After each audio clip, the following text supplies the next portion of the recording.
Hello বন্ধুরা, আমি অনুরাধা আবার একটা রান্না নিয়ে তোমাদের সামনে চলে এসেছি।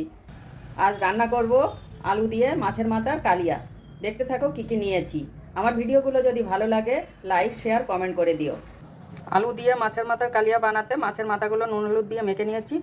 আর নিয়েছি আলু, একটু বড় বড় করে আলু কেটে নিয়েছি, টমেটো বাটা, পেঁয়াজ রসুন বাটা, আর গরম মশলা ফোড়নের জন্য নিয়েছি তেজপাতা, শুকনো লঙ্কা আর গোটা জিরে আর গরম ছোটো এলাচ আর দারচিনি।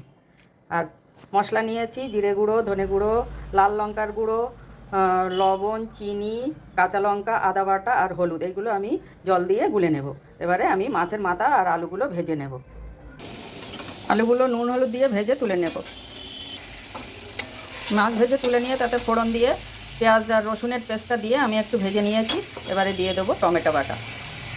টমেটো বাটার একটু কাঁচা গন্ধটা ছাড়িয়ে নেব। টমেটোর কাঁচা গন্ধটা একটু ফ্রাই করে নিয়ে এবারে দিয়ে দেবো সেই মশলাগুলো গুলে রেখেছিলাম, সেটা দিয়ে দেবো। এবার এটা তেল ছাড়া পর্যন্ত কষিয়ে নেব। মশলা থেকে তেল ছেড়ে দিয়েছে, এবারে দিয়ে দেবো ভেজে রাখা আলুগুলো। এটাও এর সঙ্গে একটু 2 মিনিট কষিয়ে নেব। 2 মিনিট কষিয়ে নিয়েছি, এবার দিয়ে দেবো জল।